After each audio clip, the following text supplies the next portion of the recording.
One ticket, one seat, $11,000. FIFA priced the most expensive seat for the 2026 World Cup final at around $11,000, a level critics call unprecedented for the tournament. And that's not even the scariest number in this story. By the end of this video, you'll know exactly how FIFA turned World Cup tickets into the priciest seats in sports history, why fans everywhere are furious, and why government lawyers are now involved. Quick basics first in case football is new to you. FIFA runs the World Cup. Every 4 years, the best national teams on the planet compete for one trophy. The final is the last match, the one that crowns a champion. One winner, one trophy. This year, one ticket that can cost more than a used car. Here's where it gets wild. $11,000 is just for a regular seat.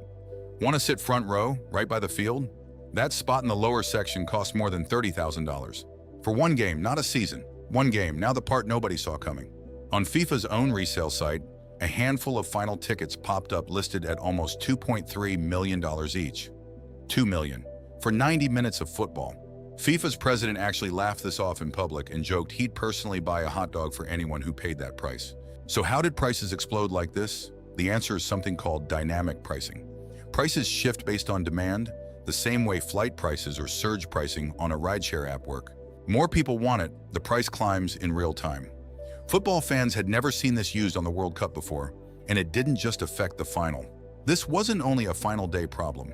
In Los Angeles, where the U.S. men's team played its group games, the average cheapest ticket sat above $1,000, and Dallas, where Lionel Messi played, saw a similar price. These were supposed to be the affordable seats. One fan told reporters he was attending 11 different matches this summer and had already spent more than $10,000 on tickets alone. Without even going to the final, even former President Trump weighed in, saying he personally wouldn't pay roughly $1,000 for cheap seats just to watch the opening match. And the numbers show exactly how fast this spiraled. When FIFA first pitched hosting this tournament, the official estimate for the priciest final ticket was about $1,500. By this year, the cheapest available seats across the entire tournament had jumped roughly 6 times higher than the average price from the last 5 World Cups combined. Compare that to other major finals. The Champions League final kept prices between $80 and just over $1,000, with resale locked at face value and 0 extra fees. Even NBA Finals tickets had get-in prices nowhere close to FIFA's numbers for most games. FIFA went the opposite direction. Resell at almost any price you want, and FIFA takes a cut of every single sale. After fans revolted, FIFA rolled out $60 tickets for loyal supporters. Generous, right? Except that tier made up only a small slice of each team's allocation. Just a few hundred seats inside stadiums holding up to 80,000 people. Here's a question worth sitting with.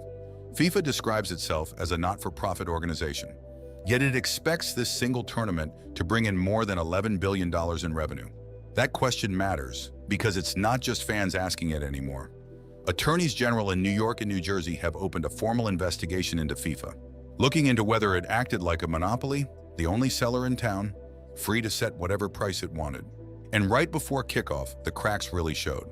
Just 2 days before the tournament began, reports surfaced of around 180,000 unsold tickets still sitting on FIFA's own site. Sky-high prices didn't just anger people online, they may have priced regular fans out completely. So here's the full picture. FIFA used dynamic pricing, an open resale market, and almost no transparency about how prices actually got set. Together, that turned World Cup tickets into a luxury product. Prices blew past every original projection. Regulators stepped in, fans, players, even politicians pushed back. And FIFA kept defending the strategy anyway, calling it simply adapting to the market. One thing worth remembering before you go. The World Cup was supposed to be the tournament anyone, anywhere could dream of attending someday. Right now, for a lot of fans, that dream costs more than a car. If this finally made sense of the ticket chaos, subscribe. There's a lot more football confusion out there, and we're clearing it up one video at a time.